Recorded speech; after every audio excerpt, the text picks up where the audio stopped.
If we complained about a slow news day yesterday and not enough happening over the weekend, then yesterday's news cycle after Contemporary really took us back for a ride. CNN's Jeffrey Toobin got so excited over the prospect of taking down Trump, he couldn't help but whip it out on camera and start beating it off. And that is not a satire headline either. That actually happened, so we'll talk a bit about that. Rush Limbaugh can no longer deny that he's under a death sentence, which, given the fact that he has cancer, we all kind of knew that already. Hunter Biden makes it harder and harder to deny the fact that he is the crackhead that is pictured in the laptop photos that were found. And 50 Cent changes his vote at the last minute. I'm Jay Edgar, and this is Contemporary.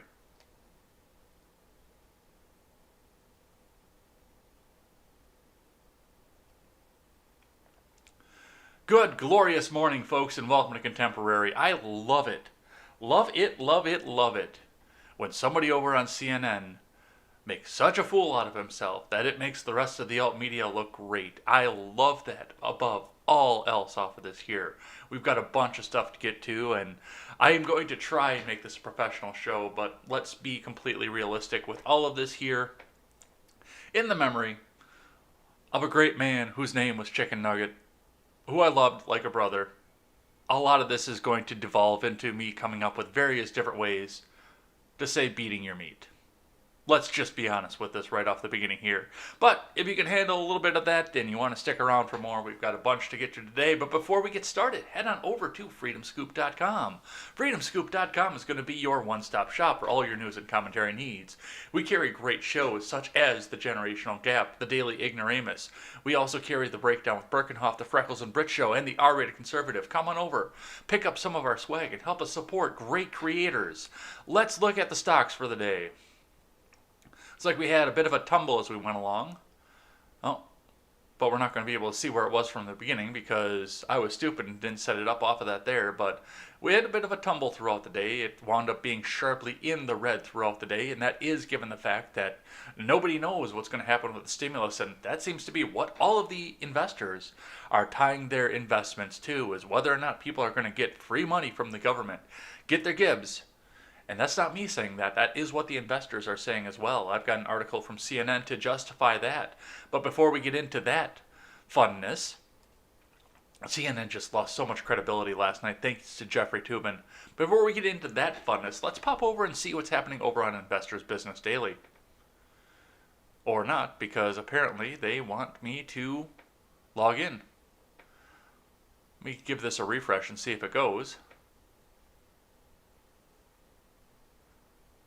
Nope, that's not going to go. Give me just a sec here. We're going to do some on-air production.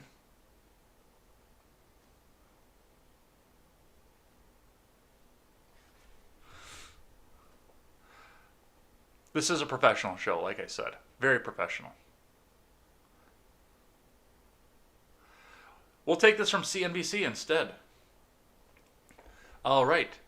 From CNBC, the Dow is set to rise 200 points. Go away. On optimism, a stimulus deal can be reached before the deadline. From Fred Imbert and Jesse Pound. U.S. stock futures rose early Tuesday ahead of a deadline for a new fiscal stimulus from Washington. Futures contracts for the Dow Jones Industrial Average rose 190 points, or 0.7%. The move indicated an opening gain of more than 209 points. Go away! The S&P 500 and NASDAQ 100 futures both added 0.8%.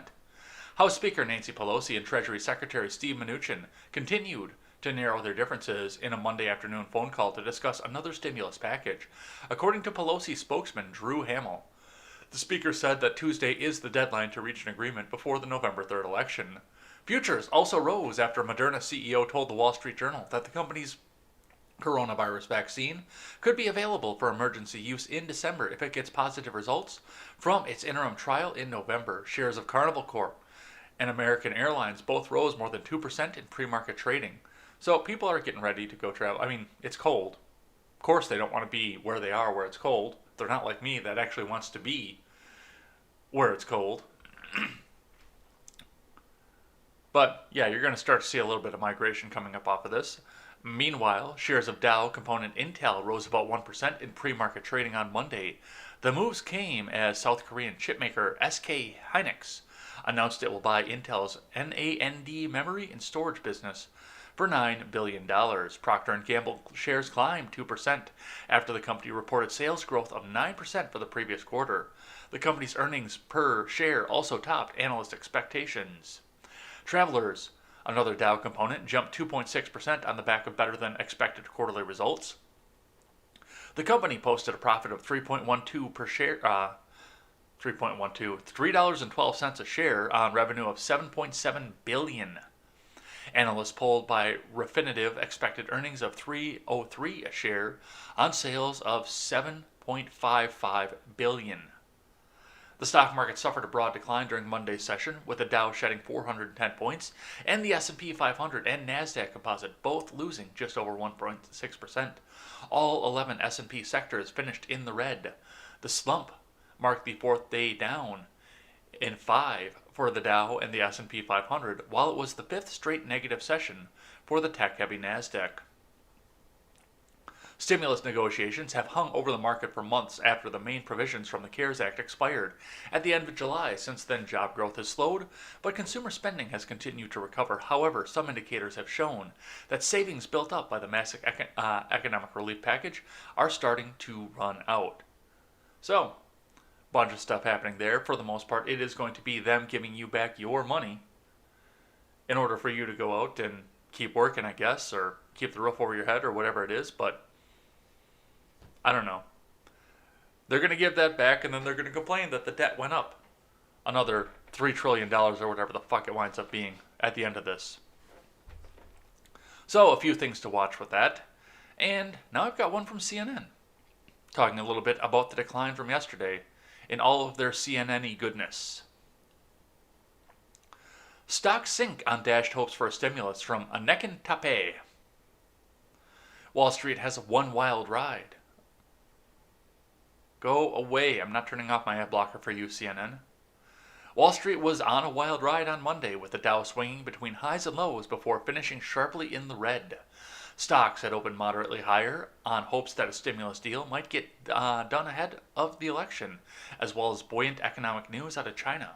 But that wasn't meant to last. The Dow closed down 1.4%, or 411 points, having swung more than 570 points between its high and low points. The S&P 500 closed 1.6% lower. The Nasdaq Composite ended 1.7% lower, its fifth straight down day. U.S. stocks declined after another futile attempt at getting a stimulus deal before the election failed, and as COVID-19 concerns grow in several states with large populations are seeing rising positivity rates, said Edward Moya, a senior market analyst at Owanda, in a note. Over the weekend, House Speaker Nancy Pelosi said if a new stimulus deal should pass before the election, it would have to be agreed on by Tuesday, in the latest putting a 48-hour deadline on negotiations that have been going on for months. Initially, the market seemed to think that this Hail Mary would work out, but as of Monday afternoon, things looked different. Pelosi said in a call with her caucus that differences between the White House and House Democrats remain. On top of that, it's not just any Monday in October, it's the 33rd anniversary of the 1987 stock market crash, when the Dow and the S&P fell more than 20% in just one day. So, yes, they're looking at this, and CNN is putting Nancy Pelosi in the glorious light, the most glorious light possible, and that's what they're going to do. That's exactly what they want to do and how they want to do this, because the Donald, he is evil, and they don't want to give him any credit for this, but both sides need to come together on this if that's what they need to do to get the stock markets going. Now, once again, I do not agree with government spending. The government needs to stop spending. And if states feel that they need to put a stimulus out there to get their economies going, then that's on the states, and they can borrow it from the federal government if they need to. I don't condone any of that either, but that's a state-by-state thing. But the news will pump this out and push this forward to everybody, and the investors will panic, and that will be what we will see off of this. All right, let's get into the big news of the day. Starting with the New York Post, the National Enquirer, as it is, of mainstream, oldest news outlets in the country. Jeffrey Toobin was masturbating in front of New York bigs, report says. This is from Kate Sheehy. Now he is the talk of the town. The New Yorker writer and CNN analyst Jeffrey Toobin didn't just expose himself during a Zoom meeting. He was allegedly caught masturbating in the call with some of the magazine's biggest names and has been suspended from the publication. I made an embarrassingly stupid mistake believing I was off camera, the 60-year-old married Harvard Law grad said in a stunning admission to Vice, which broke news of the cringeworthy incident on Monday. I believed I was not visible on Zoom. I thought no one on the Zoom call could see me. I thought I had muted the Zoom video, he said. I apologized to my wife, family, friends, and coworkers. I read this for surprise stupidity last night, and I couldn't get around to it then. And I still can't. I cannot wrap my head around this. Why? How? What? Two people on the video told Vice the virtual gathering was part of an election simulation last week that included New Yorker notables such as Jane Mayer, Evan Osnos, Masha Gessen, and Jelani Cobb, as well as producers from the magazine and WNYC Public Radio. The two sources said at one point it looked as if Toobin was taking another call and lowered his camera. And that's when we saw him getting to work on himself. It was unclear what, if anything, others in the virtual call saw. From what I understand from this, others in the virtual call saw Jeffrey Toobin choking his chicken, slapping his weasel, whacking his bag. That's always a classic. Getting jiggy with it. I gotta keep going on this. I am doing a disservice to the memory of Nugget if I don't take this opportunity to come up with a whole bunch of different ways that you can say masturbation. A whole bunch of euphemisms for this. I am doing a disservice to the memory of a great man. Beat the Meat, that's a classic. That's one we all know. He had some Jeffrey Toobin fun time. This is a professional show. He rosed up his palm and Rosie Palmer had her 5 sisters. Dude, keep going. End the live chat if you want to. I don't know why I'm not coming up with any more of them right now, but let's see. Whacking the fun bag. I think that's too close to whacking the bag to be any sort of fun. During the simulation, Osnos had been playing the role of Democratic presidential candidate Joe Biden. Gessen was President Trump. Mayer represented establishment Republicans, and Cobb stood in for the Democrats, the sources told Vice.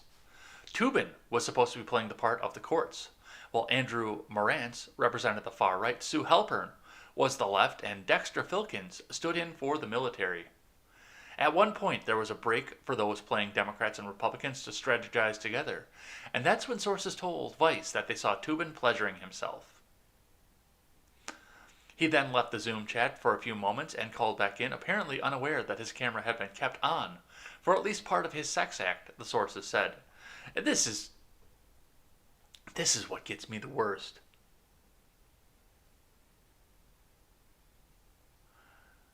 They were talking about what to do. They were basically imitating what would happen in the transfer of power, from what I understand. Which means that Toobin was getting so horny over the fact that they were going to try and oust President Trump in whatever situation there is, that he just had to get out there and spank the fucking monkey. I'm here all week, guys. You tune into this.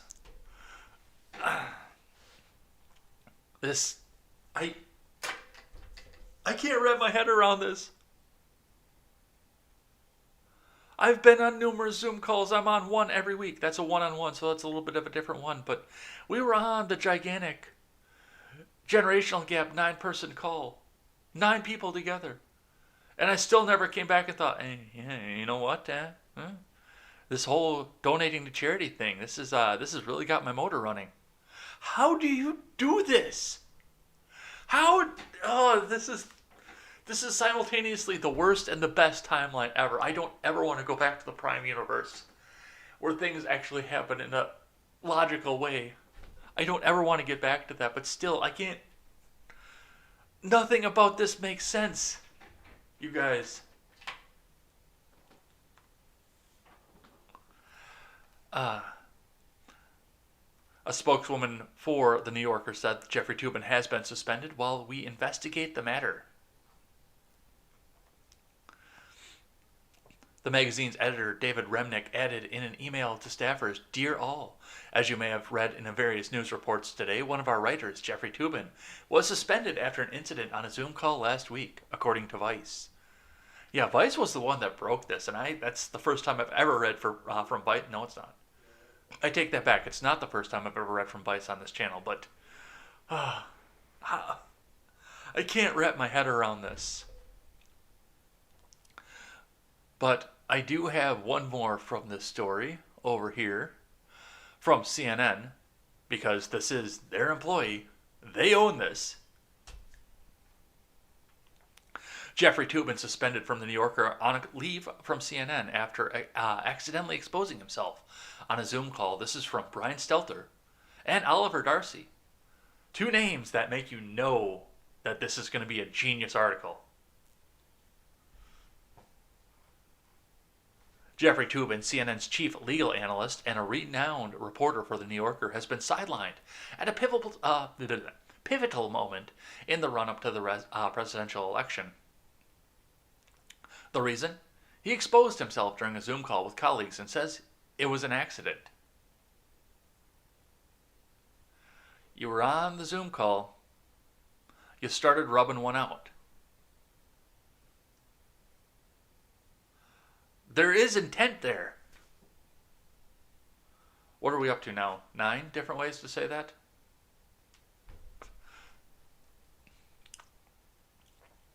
I'm going to read the live chat after this.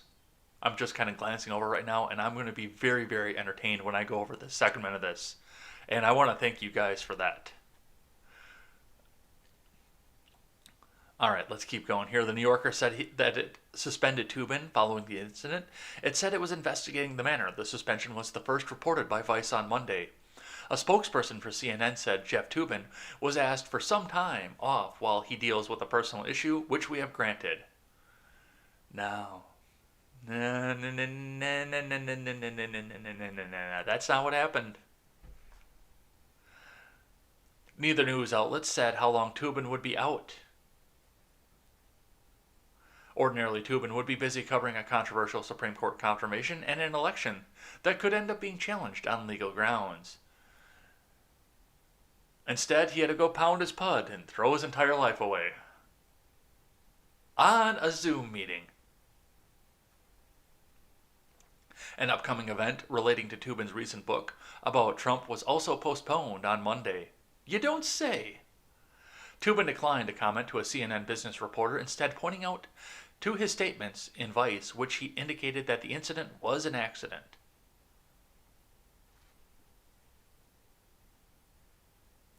Go in the other room!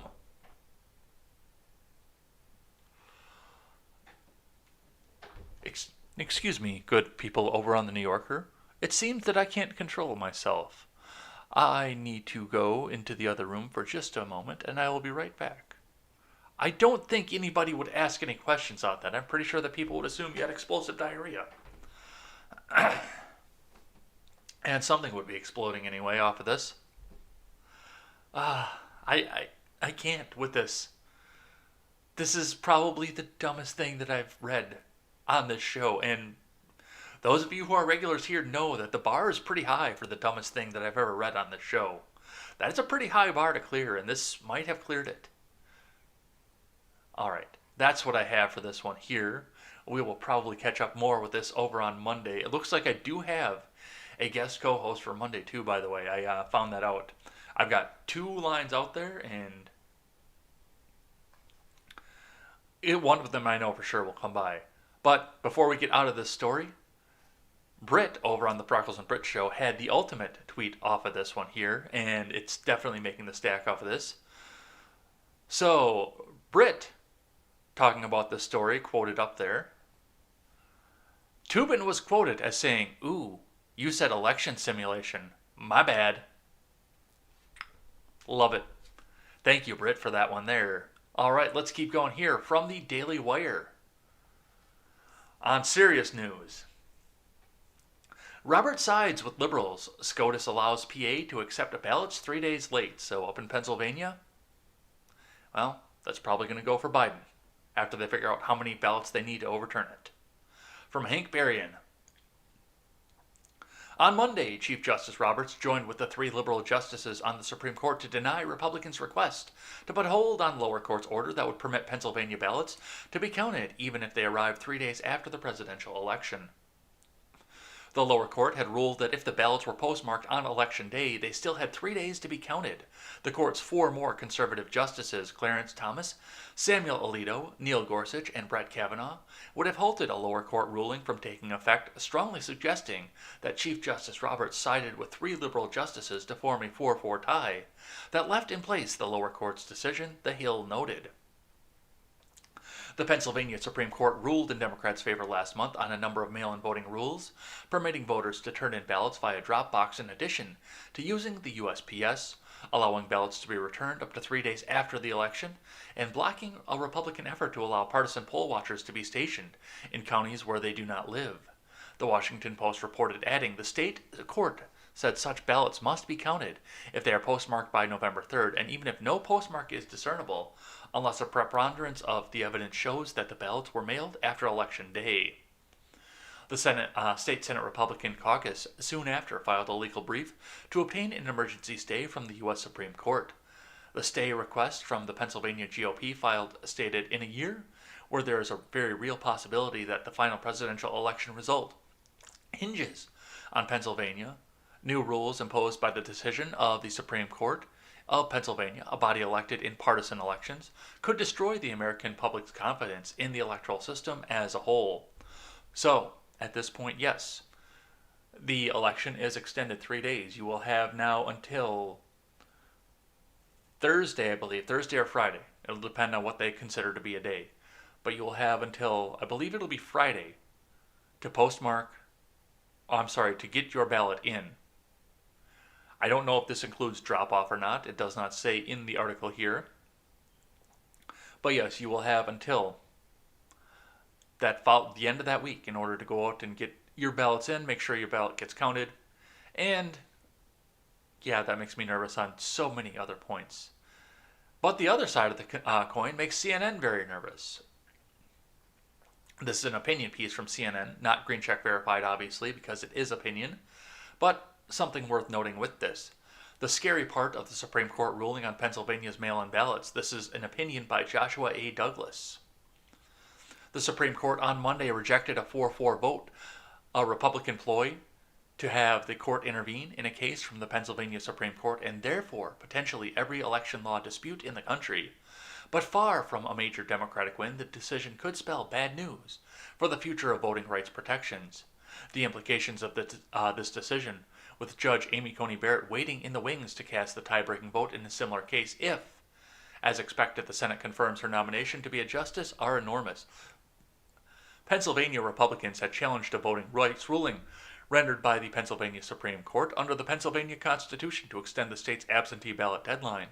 After losing at the state Supreme Court, they appealed to the U.S. Supreme Court.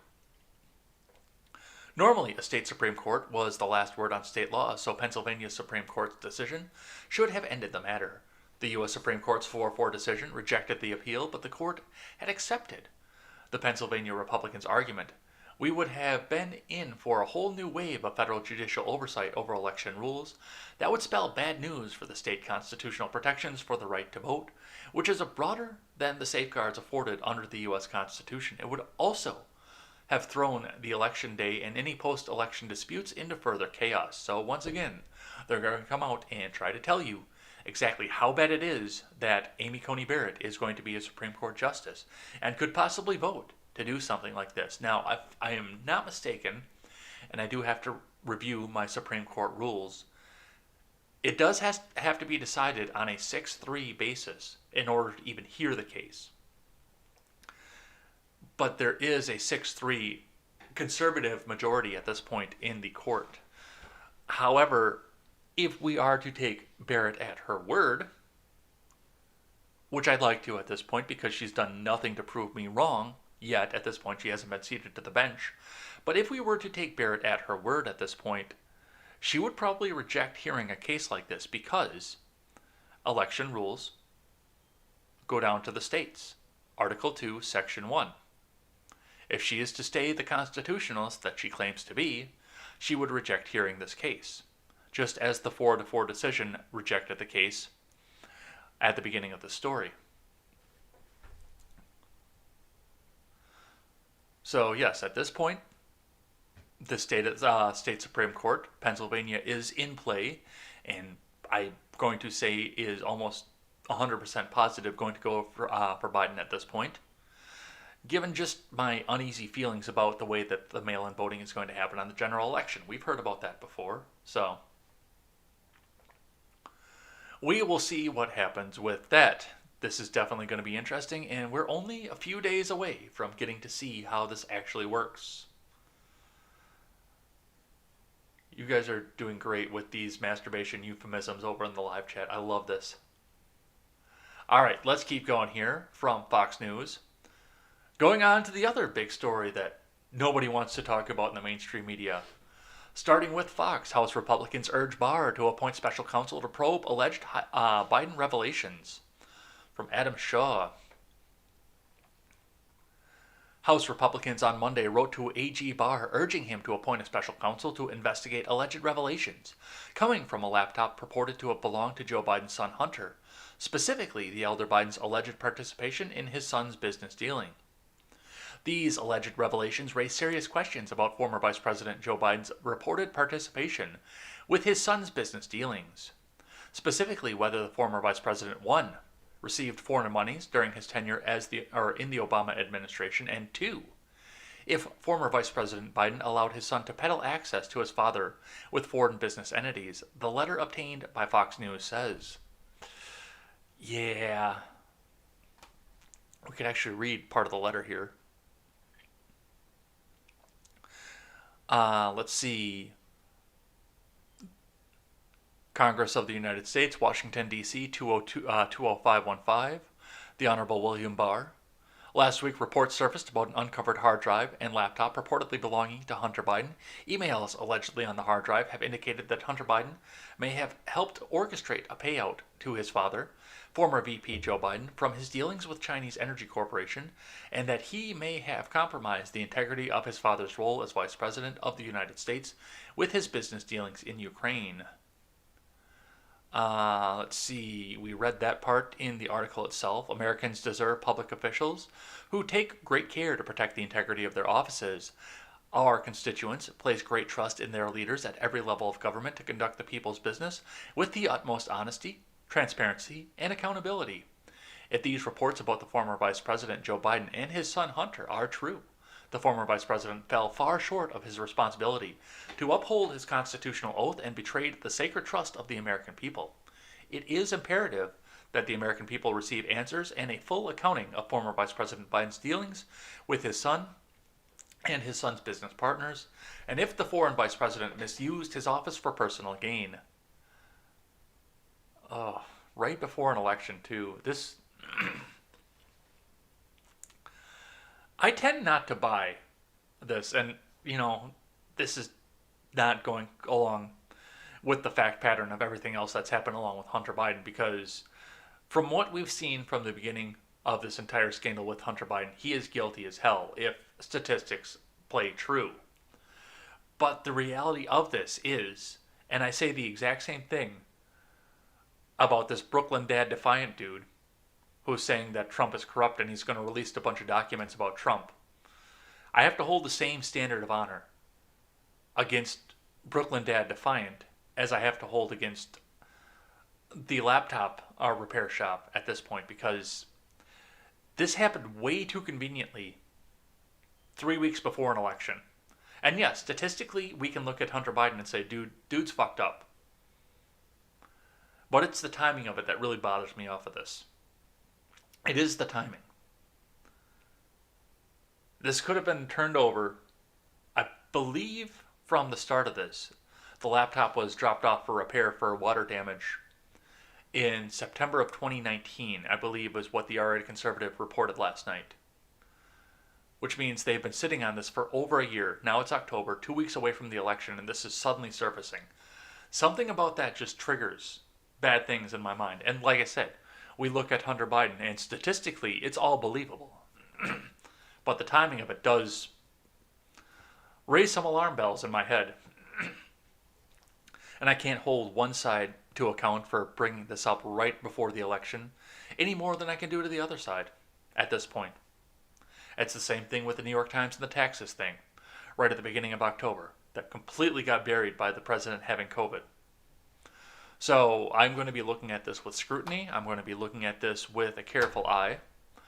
Whether or not this is true, we will find out. And once again, innocent until proven guilty, but we do have some statistics to back this one up. But it's just that timing. All right, let's keep going here from the Daily Wire. Alleged Hunter Biden signatures found on documents for work on 3 MacBook Pro laptops at a repair shop. This is from Hank Berrien. On Monday night, Fox News reported that it had obtained documents purportedly showing Hunter Biden's signature on paperwork from the Delaware computer repair shop where he allegedly left a laptop computer, the same computer that held emails related to his dealings with China and Ukraine. The documents allegedly signed by Biden's details repair work that was to be performed on 3 MacBook Pro laptops at the Mac shop in Wilmington, Delaware. Why are these people buying so many Apple products? That's what I gotta know. Apple sucks. Aside from the signature, the paperwork notes Biden's name in the Bill 2 section for a cost of $85. Fox News reported, adding that the signature had not yet been verified to be Hunter Biden's. Other documents reveal that the FBI had communicated with the owner of the computer repair store, John Paul Mac Isaac. He had received a subpoena to testify before the U.S. District Court in Delaware on December 9th of 2019. One page shows what appears to be serial numbers for a laptop and a hard drive taken into possession, Fox News stated. A May 13, 2017 email mentioned remuneration packages for 6 people in a business deal with CEFC China Energy Company, which appeared to identify Hunter Biden as chair-vice chair, depending on agreement with CEFC, adding that Hunter has some office expectations. He will elaborate, Fox News reported. A proposed equity split references 20 for H, 10 held by H, for the big guy, Fox News noted. The big guy is a reference to Joe Biden, according to Fox News sources. Mysterious, unnamed sources. On Monday, Director of National Intelligence John Ratcliffe confronted charges from the Media and House Intelligence Committee Chairman Adam Schiff, Shifty Schiff, that Hunter Biden's laptop was part of a Russian disinformation campaign. Speaking to Fox Business host Maria Bartiromo, Radcliffe said, "It's funny that some of the people that complained the most about intelligence being politicized are the ones politicizing intelligence. And unfortunately, in this case, it is Adam Schiff, the chairman of the House Intelligence Committee, who, as you pointed out on Friday, said the intelligence community believes that Hunter Biden's laptop and emails on it are part of some Russian disinformation campaign." Let me be clear, the intelligence community doesn't believe that because there's no intelligence that supports that, and we shared no intelligence with Chairman Schiff or any other member of Congress that Hunter Biden's laptop is part of some Russian disinformation campaign, he continued. It's simply not true. So we're going to go over that in just a bit here, but there is some mounting evidence to say that this is all true. Once again, the timing really still bothers me off of this, and something we still need to keep watching here. Next one here comes from The Blaze. Fox News host backs Biden surrogate into a corner over Hunter Biden stories, forcing her to make an admission. This is from Chris Enlow. Fox News host Leland Vittert grilled Biden campaign surrogate Jenna Arnold over the explosive Hunter Biden email stories on Sunday, eventually backing Arnold into a corner over her own spin. In the end, Vittert forced Arnold into making a revealing admission. The contentious segment began with Joe Biden's own words last October when he claimed that he never discussed his son's business overseas dealings. That claim was disputed last week by numerous stories related to emails and a computer hard drive allegedly connected to Hunter Biden. Arnold began claiming that so much of this is unconfirmed. "Jenna, it's real simple. You say it's unconfirmed? Tell us what parts are not true," Vitter shot back. "Hunter Biden knows what emails he has and hasn't sent. Are you saying, and the campaign saying, that these emails aren't his?" What ensued was more than 2 minutes of spin by the Biden campaign surrogate. It's unclear to me. I would say that it's what's so important right now from both American citizen and media, yourself included, Leland, is to continue to ask clarifying questions about this. Why the FBI is investigating, Arnold said before Vittert interjected. It's imperative to note that NSA told Trump that Giuliani was being played by these emails. But again, Vittert responded as the two talked over one another. Again, Jenna. The easiest thing in the world to do, stop with all the obfuscation. The easiest thing in the world to do would be to say these aren't Hunter Biden's emails. Nobody, including Hunter Biden, and including the campaign, has said it. After the back and forth over Biden's one response to the Hunter Biden email controversy, in which Biden attacked CBS News reporter who questioned him, Arnold attempted to divert the conversation to talk about China and the coronavirus pandemic instead, but Vittert shot her down. I'm so confused. What's interesting is I feel like you still haven't answered the fundamental question, which is, can anyone say that these emails are inauthentic? And so far, I haven't heard anybody say that, Vittert said. Shockingly, Arnold then admitted, I think that's fair. I don't think anybody's saying they're inauthentic. So, the Biden surrogate says that they're real. 2 weeks before an election. This is so crazy. This does lean me a little bit more back into the believe it corner. All right, last one on this topic here. From Politico, going over what we just talked about in the Daily Wire article.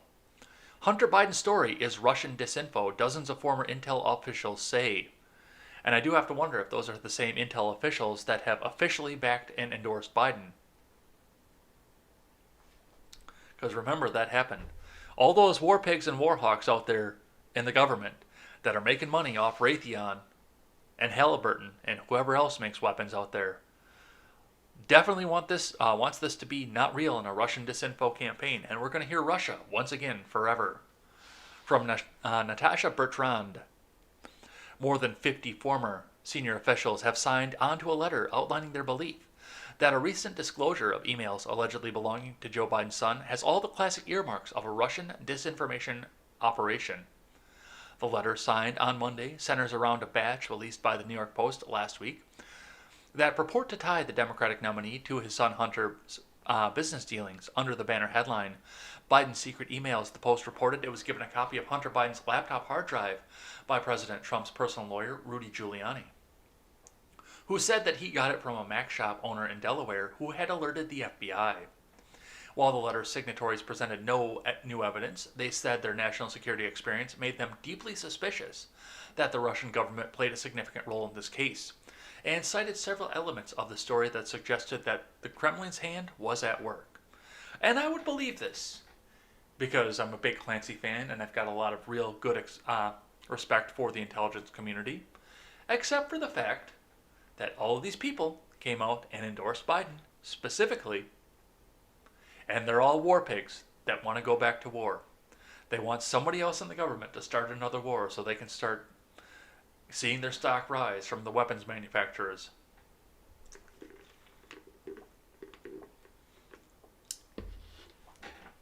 All right.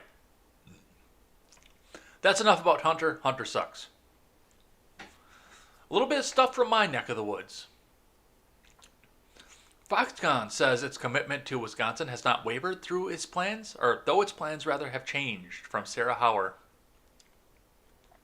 over at the Milwaukee Journal-Sentinel. Foxconn Technology Group founder Terry Gao said Monday that even though the plans have changed, the Taiwanese company remains committed to investing in Wisconsin as the Mount Pleasant project marks 2 years since its groundbreaking. The project has been touted by President Trump, who says he played matchmaker between Foxconn and Wisconsin. Not true, that's been going on since before Trump was in office. But the project has been downsized, hiring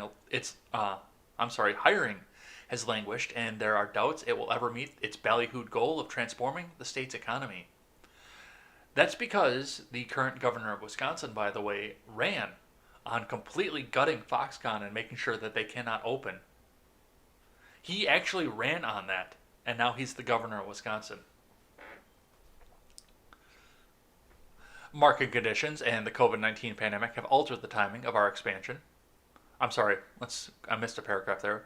The world has changed a lot since Foxconn's partnership with Wisconsin began, but Foxconn commitment to the state has not wavered, Gao said in the Monday statement. Market conditions and the COVID-19 pandemic have altered the timing of our expansion. The specifics of our manufacturing plans and our production lines have changed, but through it all, Foxconn has pressed forward with its Wisconsin plans. The project, once promoted to become the eighth wonder of the world by Trump, has dramatically scaled back. In the years since, the project has not made the progress the state had hoped, and the company has said very little. Gao's statement on Monday did not provide any updated details about the company's plans. That lack of clarity, according to state officials, is preventing a renegotiation of the deal. Foxconn originally proposed a Generation 10.5 facility that would be an investment of up to $10 billion and create 13,000 jobs. The company said it would make huge display panel screens. Foxconn then scaled down its plans to make smaller screens found in phones and tablets, a less advanced technology, under an agreement signed between former Republican Governor Scott Walker and Gao and approved by GOP-led state legislature. Foxconn could receive as much as $4 billion in government incentives. But not a check from the government, by the way, as AOC would have described this as. All of this whole thing has just been a fuck story from the beginning. And I have another article. It doesn't directly tie the Amazon warehouse in Wisconsin to Foxconn, but there's definitely some go-between in between the two of them, because I don't know exactly how much subsidy Amazon got to build their facility in Kenosha, which is, by the way, about 10 miles away from the site of where Foxconn is. But from what I understand, it's more than what Foxconn got. I can't cite the numbers because I don't have them in front of me. I tried to find them last night, but I don't have them in front of me. But from the understanding that I have from all the sources that I talked to at the time, all the way back when they were first putting up the first building at the Amazon facility, that they got considerably more subsidy from the government than Foxconn did. And I do understand a part of what has been killing Foxconn in the eyes of the Democrats in this state is the fact that the company, the parent company that owns Foxconn, is a non-union company. The workers would not have been allowed to unionize in Wisconsin, which is a big deal for Wisconsin workers. That is something that they do enjoy to do. I don't enjoy to do it, but that is something that workers in Wisconsin do enjoy. So that's something we're going to see coming up off of this here. And from the understanding that I have, and I believe this is in an article that I have coming up later, they are downgrading this now from a manufacturer facility to a storage facility. So I guess Evers won. He fulfilled a campaign promise. He killed Foxconn at the expense of Wisconsin jobs. Let's see, from The Hill, Foxconn receives permit to change Wisconsin manufacturing plant to storage. Report. Yep, just as I said. Do I have an author? Yep, Joseph Choi. As an investigative report by The Verge found that an electronic manufacturing complex promised by Foxconn in Wisconsin did not meet its requirements to operate. 2 years after breaking ground on what was supposed to be a 20 million square foot LCD manufacturing complex, the Taiwan-based company received a permit to convert their facilities into storage, according to the report. In 2018, Foxconn promised the new complex would bring 13,000 jobs and create new Silicon Valley in the Midwest. Last week, officials from Wisconsin sent a letter to the company informing them that they did not have enough full-time employees to qualify for state tax credits. This is the second year it has failed to meet this requirement. According to 19 employees who spoke to The Verge, conditions were far from what was promised from the beginning. New hires arrived at the 1960s office building, bought by the manufacturing giant, only to discover that they were expected to provide their own office supplies and were often trapped in malfunctioning elevators. The Verge reported that several different concepts were considered to make the facility profitable, including turning it into a fish farm, exporting dairy products, and renting it out as storage space. Foxconn has announced immaterial or less than planned developments in Brazil, Pennsylvania, and Indonesia. The real cost of the facility appears to have fallen on the shoulders of the state and local governments, with more than $400 million spent on land and infrastructure on behalf of the company that it will likely never use. The article also points out countless allusions that were made to make the facilities appear like sound investments, including 2019, when hundreds of people were hired in the last 2 months of the year in order to meet quotas, only for layoffs to begin in January. Yeah, this is just the whole thing with Foxconn has been a fuck story from the beginning. From the first time that I heard the name Foxconn in 2012, when they started talking about this, state Democrats have been doing everything they can to try and kill this project. I was still living in the area when they were talking about this for the first time. I remember going by the site that they had proposed for it. And yes, this has just been one thing after another to try and keep this facility from opening. So, it looks like they're winning. It looks like they won. Alright, let's keep going here. Another one archived from the Journal Sentinel. Foxconn in Wisconsin versus Amazon in New York and Virginia. How did the subsidies stack up? From Rick Rommel. This is a bit of an older article, but this is talking about the subsidies that were to be handed away to the Amazon facility in New York that Alexandria Ocasio-Cortez killed. The state's deal with Foxconn Technology Group is done and the contract signed, but the recently unveiled agreements between Amazon and New York and Virginia have put Wisconsin subsidies for the Taiwan-based electronics manufacturer in the spotlight again. Comparing the deals is muddy work, but even by the most generous reckoning, it appears Wisconsin is paying more per job than will go to Amazon for its much-watched second headquarters developments in New York and Virginia.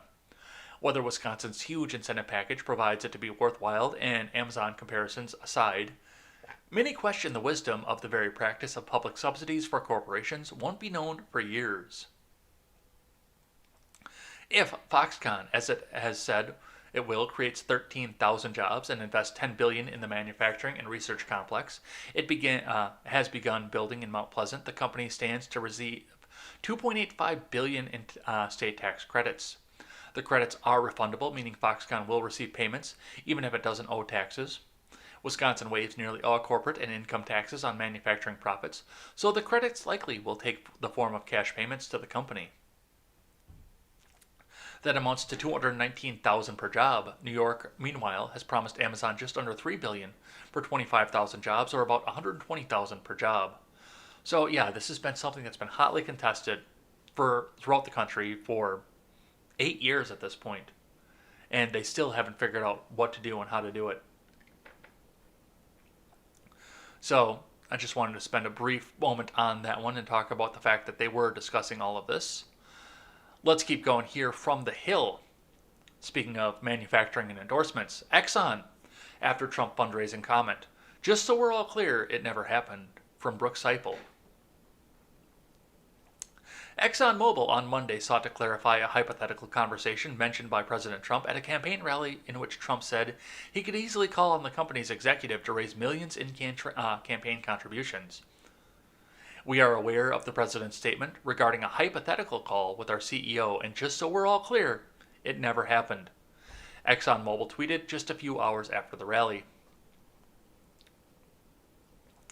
At the rally in Arizona on Monday afternoon, Trump said he could easily out-fundraise Democratic presidential nominee Joe Biden if he just reached out to an oil and Wall Street executive.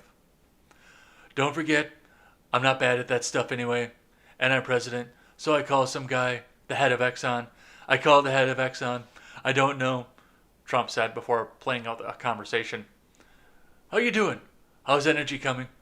When are you doing the exploration? Oh, you need a couple permits? He said. When I call the head of Exxon, I say, I'd love for you to send me $25 million for the campaign. Absolutely, sir. Boy, if you're going to come out and say you're not a corrupted president, that was probably not the way to do it. Oh yeah, no, I'll get these permits for you. Just give me $25 million. That's probably not the way to say that you're not corrupt. I hate to say it. No, that's wrong. I love to say it. I will hit a home run every single call.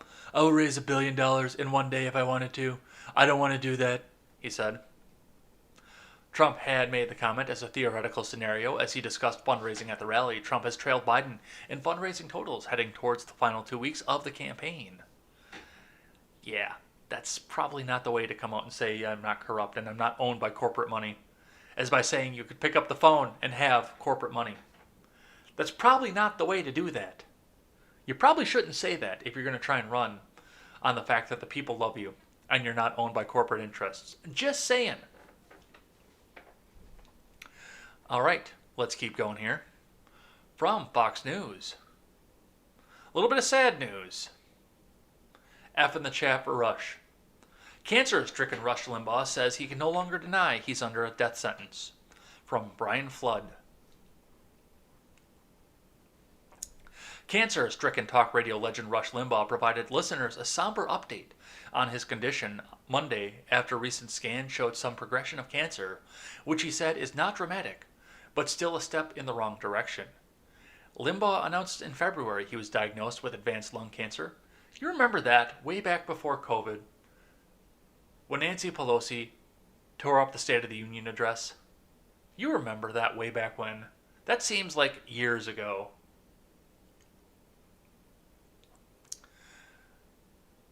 And he had missed several shows this month to undergo treatment. From the moment you get the diagnosis, there's a part of you every day, okay, that's it, life's over. You just don't know when, Limbaugh said. So, during the period of time after the diagnosis, you do what you can to prolong life. Do what you can to prolong a happy life. You measure a happy life against whatever medication it takes. Limbaugh, who recently hosted President Trump for a 2-hour interview, continued the devastating update on his diagnosis.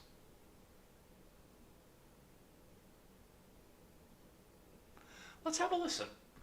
I don't want to do my Rush impression anymore, so let's just listen to what the man has to say.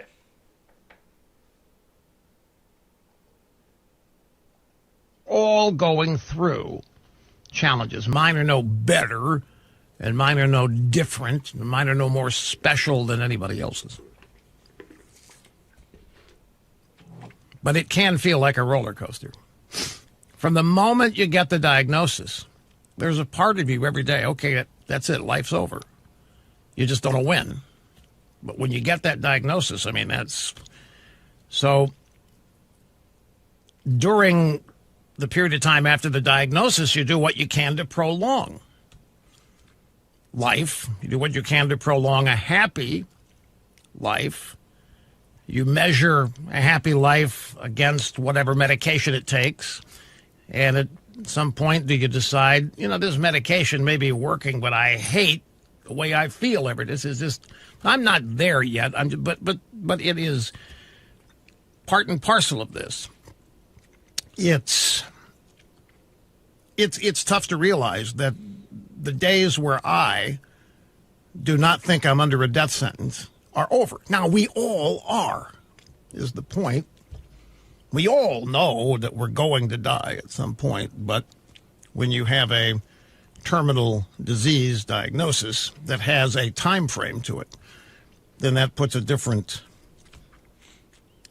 psychological and even physical awareness to it. So last week was treatment week. Was it last week was treatment week? A week before was treatment week.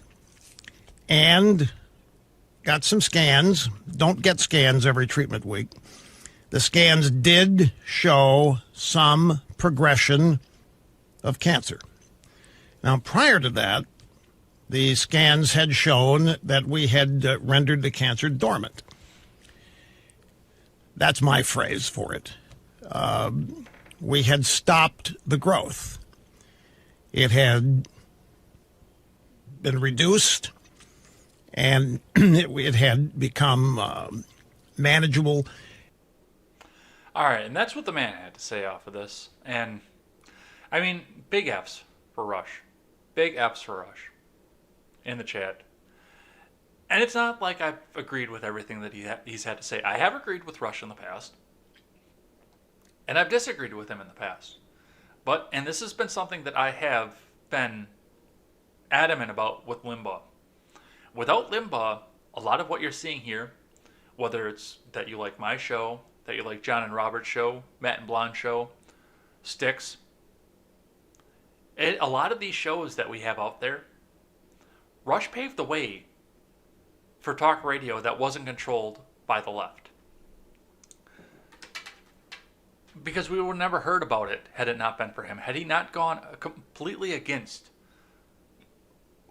what was the norm at the time.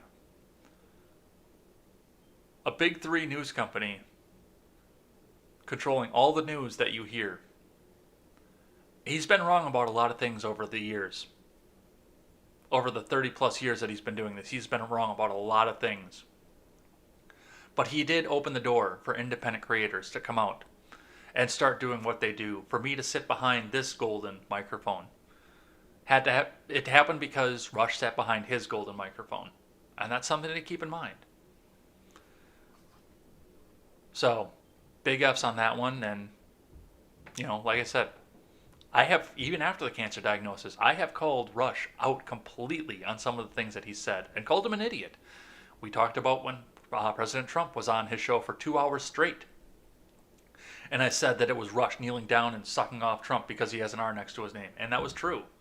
But even still, he paved the way for the rest of us to do this.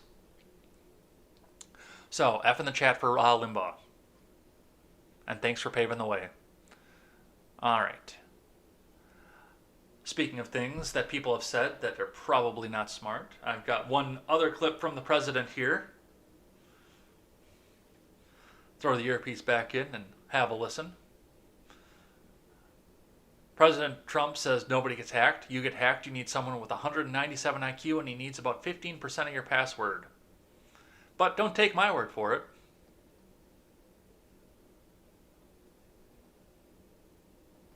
Nobody gets hacked. To get hacked, you need somebody with 197 IQ, and he needs about 15% of your password, right? Nobody gets hacked. To get hacked. 197 IQ and about 15% of your password. You heard it here first, folks. That's what it takes to get hacked. So think of the super brains that we have out there that are doing all the hacking. All right, let's keep going here. This is from Buffalo News. But it's interesting coming up into the election and what the two countries that we have here could be doing with each other. WNY could see increase in asylum seekers crossing to Canada. This is from Tim O'Shea. Around 9 o'clock on a late summer morning, Janet McFetridge answered a call from a federal officer who was asking for help at the nearby Champlain Port of Entry, a crossing point on the New York-Quebec border. Canadian officials had delivered two parents and their baby into the care of U.S. Customs and Border Protection. The young family, who came to North America from Haiti, was seeking refuge in Canada. Canada wouldn't take them, and so the family ended up back in the United States with nowhere to go. They don't have much, the officer said on the phone, but McFetridge's recollection, but we were able to give them some diapers. McFetridge has gotten about 10 of these calls from CBP since March 20th, when the U.S. and Canada largely closed their borders in an effort to slow the spread of the coronavirus. Whoever calls me seems to be compassionate, said McFetridge, a founding member of the Plattsburgh Cares, which formed in 2017 to support people who have come to Plattsburgh from around the world, hoping to find their way across the border and build new lives in Canada. More than 50,000 have done that since the election of Trump, who promised and then delivered a tough-on-immigration border policy. But a court case in Canada could potentially result in the nullification of the Safe Third Country Agreement, a pact that governs the way both countries handle asylum claims. A federal judge in Canada has ruled that the U.S. is no longer a safe place for refugees, and if that decision stands after a review period, it will have implications across the 5,525-mile border, including the potential increase in the number of asylum seekers who cross into Canada through ports in western New York. So, are you saying that unrestricted open immigration is a bad thing? Is that what you're saying? Because you've been railing against our president for saying that for 4 years. Most of the people who come to Plattsburgh arrive via bus or train, or sometimes plane, and take the 35-minute cab ride Here to sparsely populated Champlain, where McFetridge is a village mayor. They ride to the end of Roxham Road, a nondescript rural lane with a horse pasture, trailers, and a handful of homes, and then walk on the gravel into Canada. Once they cross, Canadian police officers who are already stationed at Roxham arrest them. When that happens, the people immediately claim political asylum. It isn't legal, but it works. Or at least it used to work. The Safe Third Country Agreement between the U.S. and Canada requires refugees to seek asylum in whichever country they are in first. If they come from a dangerous situation in and find their way to the U.S., then the Safe Third Pact requires them to seek refuge there, even if they believe Canada isn't the safer option. But there's a loophole. People who find their way into Canada between ports of entry, perhaps by jetting across the Niagara River, or more likely, and more safely crossing at Roxham Road, they can claim asylum there. Or at least they could. When the pandemic began, Canadian Prime Minister Justin Trudeau announced that Canada would return all asylum seekers, including those who crossed irregularly between ports, to the United States. That, along with Amtrak and Greyhound stopping train and bus services from New York City to Plattsburgh, cut the flow of people northward to a trickle. McFetridge still received emails through the Plattsburgh Cares website from people wanting to claim asylum in Canada, but she tells them, don't come here, you can't cross. So, let me get this straight. Let me make sure I understand this clearly. It is criminal, non-compassionate, and horrifying for the U.S. to stop immigration for asylum seekers at their southern border. But it's perfectly fine and wonderful for Justin Trudeau to do the same thing. I'm really confused here by the way this is going. All right, we got just a couple more here, then we're going to head on out of here. Tweet from 50 Cent. 50 Cent tweets out, what the fuck? Vote for Trump. I'm out. Fuck New York. The Knicks never win anyway. I don't care if Trump doesn't like black people. 62% of you are out of your fucking mind. Based. And this is showing what the state and city tax plans combined could hit if Biden's tax plan goes through. Because you will still have your state and local taxes as well. Let's read the article that goes along with this. From the Daily Wire, rapper 50 Cent endorses Trump after seeing Biden's tax plan, from Amanda Prestigiacomo. Dude, Curtis, you're walking a dangerous line if you're going to come out and endorse Trump in this political climate. You might get shot 9 more times if you piss off certain members of your fan base. Rapper 50 Cent, real name Curtis Jackson III, endorsed President Trump in an Instagram post published Monday, screenshotting nonpartisan analysis of the Democratic presidential nominee Joe Biden's tax plan. What the fuck? Vote for Trump, posted Jackson. I'm out. Fuck New York. The Knicks never win anyway, he wrote. I don't care if Trump doesn't like black people, added the rapper. 62% of you are out of your fucking mind. I'd love to see how he came across that number. That seems fairly specific. As reported by CNBC on Monday, a nonpartisan analysis of the Biden tax plan would implement double-digit increases in the tax rates of those earning over $400,000 annually. In California, New Jersey, New York City, the reports noted, taxpayers earning more than $400,000 a year could face combined state and local statutory income tax rates of more than 60%. Jackson resides in New York City. CNBC's report on Biden's tax plan outlined the following. In California, New Jersey, and New York City, taxpayers earning more than $400,000 a year could face a combined state and local statutory income tax rates of more than 60%.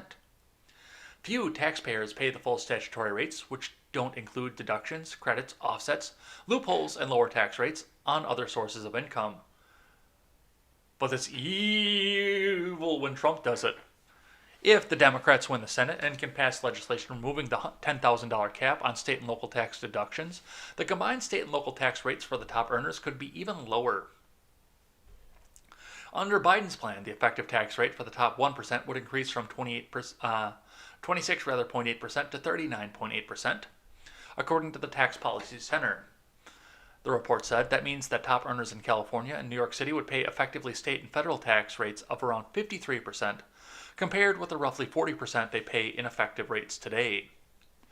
What's more, CNBC added, if the Democrats win the Senate and can pass legislation removing the $10,000 cap on state and local tax deductions, the combined state and local tax rates for top earners could be even lower. In a follow-up post, Jackson joked, "I just remembered I'm bankrupt, so I'm looking for a gracious loan that can anyone help a brother out? LOL." That was on Instagram. There was quick reaction to the post online from conservatives. Facebook was blocking my live, so I put it up on Instagram. "Dear Black America, 50 Cent didn't betray you, the school system did," posted conservative commentator Candace Owens. Because, of course, it was Candace Owens. 50 Cent has endorsed Trump because he doesn't want Biden to take over half of his earnings in taxes. The left, of course, treats this as some kind of frivolous reason to vote a certain way, but these are the sorts of things actual adults care about, wrote writer Matt Walsh. Popular Twitter personality Samantha Marika said, "I don't care if 50 Cent is endorsing Trump. The fact that he straight up lied and said President Trump doesn't like black people is ridiculous. President Trump doesn't need celebrity endorsements." Yeah, but given the fact that he just pretty much admitted that he could be corrupt if he wanted to, and owned by business interests, maybe he could use just the one. Just saying. All right, a couple more here. Then we'll do Twitter trending and head on out of here. Fauci, The nation's top quotes the infectious Godfather disease in expert, response to Dr. latest Anthony Trump Fauci. attacks. Get out of here, autoplay. Nobody likes you. Top infectious disease expert Anthony Fauci brushed off new criticism from President Trump on Monday, quoting The Godfather in a radio interview. In an interview with Southern California AM radio station KNX 1070, Fauci was asked to respond to Trump reportedly calling him a disaster during a campaign call earlier in the day. "People are tired of hearing Fauci and all these idiots. These people that have gotten it wrong. Fauci is a nice guy. He's been here for 500 years. He called every one of them wrong," Trump told campaign staffers. "Every time he goes on television, there's always a bomb, but there's a bigger bomb if you fire him. But Fauci is a disaster. I mean, this guy, if I listened to him, we would have 500,000 deaths." After having Trump's comments read back to him during the radio appearance, Fauci dismissed it as a distraction. "I would prefer not to comment on that and just get on with what we are really trying to do, and what we're trying to do is protect the health and welfare and safety of the American people predominantly and ultimately of the world," he said. "We're seeing an uptick in cases higher than they've ever been. Many states that had been doing reasonably well are now showing upticks. That's what we should be concentrating on." He added that he doesn't want to create a me against the president mentality, calling it unhelpful. "Addressing virtue is the only thing I really care about. That other stuff, it's like in The Godfather. Nothing personal, strictly business, as far as I'm concerned. I just want to do my job and take care of the people of this country," Fauci said. Nothing personal, strictly business. I've never seen that movie. You're shocked.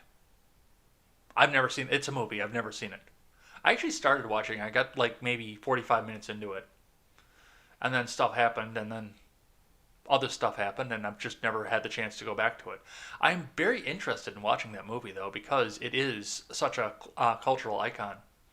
Maybe we'll do that during movie night. By the way, I'm planning on starting to do some movie nights after the election in the Discord server. I figured out how to do it. I played around with the settings, so look for that coming up here. Maybe, I don't know if we'll do that every week with everything else that I have going on, but maybe we'll do that once a month or something. We'll sit down and watch a movie together. A movie that I've never seen or something that I have seen. Maybe we'll do that once a month. Maybe you guys can give a suggestion. We'll figure that out in the details. So, hope you guys join the Discord server, no matter what platform you're on. It is in the description of this video. Discord. I'm sorry, not Discord. I'm getting into the Discord. DLive, Twitch, and YouTube all have it in the description. It is in the description above you if you're over on Facebook. So head on over in there and we'll watch movies together. All right, last one. And then we will do Twitter trending and get the hell out of here. From The Blaze, Kirstie Alley defends voting for President Trump despite backlash. From Breck Dumas, Hollywood actress Kirstie Alley went on Sean Hannity's Fox News. Of course it had to be Sean Hannity. Who else could it be other than Sean fucking Hannity? Well, we've got to get up here, and we're doing this because this is what the right thing to do is. And do you want to be on the right side? Because I sided houses when I was a kid, but I mean I know I'm $1 million producer right now, and the Cadillac dealer just brings me a Cadillac every month now. But I was working in restaurants and stuff. That Sean Hannity.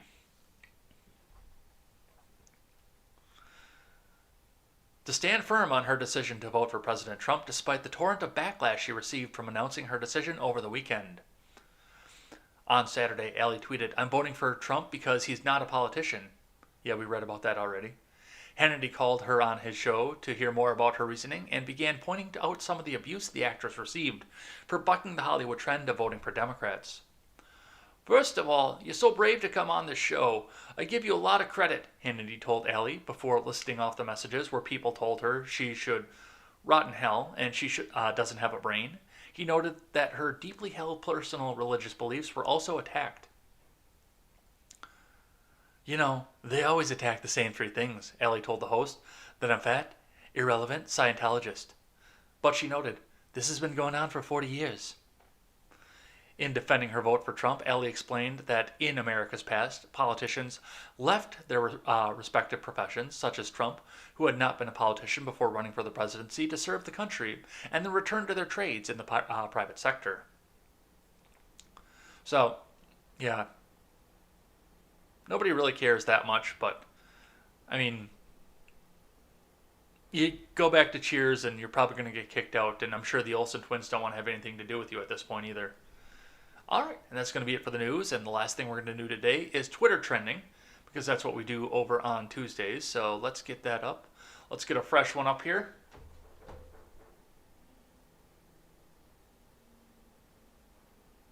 For trending, we will read the top 5 trends that don't involve the Tuesday thoughts. Number 2. This is trending in politics too, by the way. Hashtag International Ass Day. Well, I have been covering politics now, whether by solo video or by live stream, for 3 years. And trust me, there are a lot of asses in politics, so I could see that. Let's see what the trend is for that. Me trying to see what International Ass Day was trending, then finding out. International Ass Day, I was expecting hot girls, what's going on? International Ass Day, looking at my dogs, they are your checkpoints. Stay safe searching through this tag.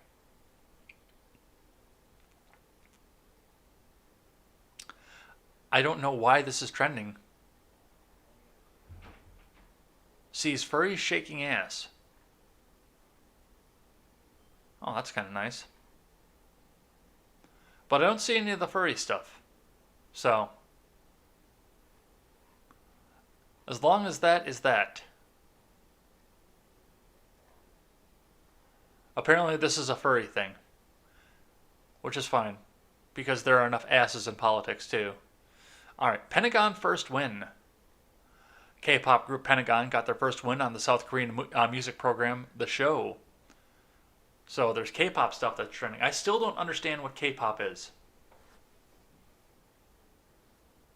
Minecraft Manhunt will be the third one that we read for the day. Fans tune in to the next episode of Minecraft Manhunt series, a game popularized by the YouTuber Dream, where he attempts to beat Minecraft before hunters track him down. Okay. I actually don't know anything about Minecraft either, so I can't really weigh in on this one, unfortunately. Sorry, guys. Don't know enough about it. Never played it. Joe, the TCG Joe that comes in the chat every once in a while, he plays Minecraft. He'd be one worth checking it out, but I've never seen Minecraft played. Tiffany Trump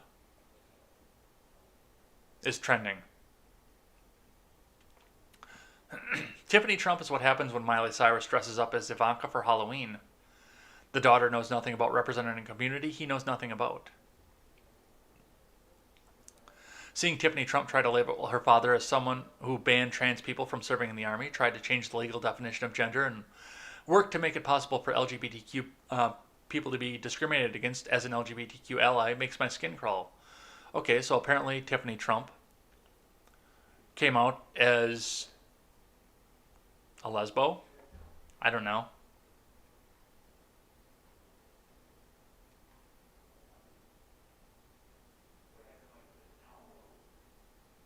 It's 2 minutes. I don't want to go for 2 minutes, but let's see what's going on with this.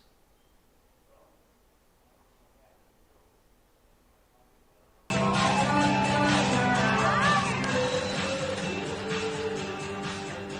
let me just say how excited I am to be here in this room with probably so many of my friends that I see a few of you already in here. Woo! It's such an honor. I love you. It's such an honor to be able to be here and speak truthfully, honestly, and from my heart. I know what my father believes in.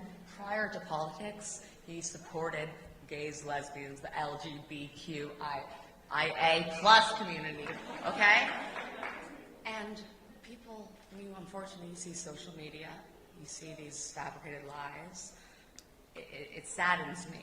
I have friends of mine who reach out and they say, they make up stories. How would you support your father? We know you. We know your best friends are gay. We know your best friends are this. I say, it's because my father has always supported all of you. Okay? He's not doing it. He's never done it for politics, and he's not doing it for politics. And unfortunately, I think there's a lot of people out there and other politicians who do. Okay? All right, that's enough of that. So yeah, Tiffany Trump gave what they're calling a drunken speech to come out and say that President Trump has always supported gay people, which, from my understanding, he has. I can't verify that for myself because I don't know for a fact off of that, but apparently that's it. And the last one here, actually, I'm gonna look up on the side of the For You here because it looks like some other stuff is coming off here. But the last one that we're seeing here is, oh, they switched it. Happy birthday, Kamala. Apparently it's Kamala Harris's birthday today. Happy birthday, Kamala Harris. And it's been trending with Madam Vice President. You will receive your birthday present November 3rd. I think we should all wish VP Kamala Harris. Yeah, they're doing some wishful thinking off of this one. A big president is coming. Many happy returns. So cringe.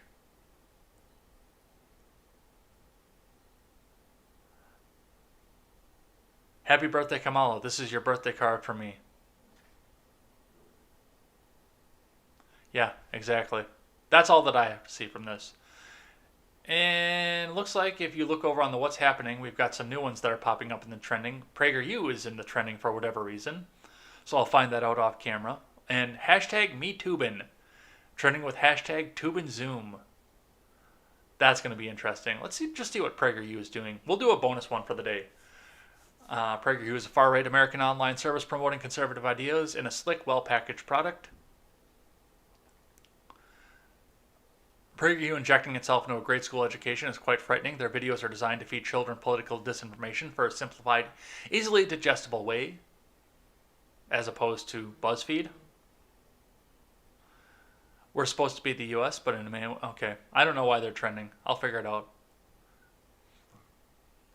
They did something that people got pissed off about, but that's going to be it for the day. So, we will be back here tomorrow with more contemporary. It looks like there's some new stuff that's starting to crop up, so we'll be seeing what's happening with that.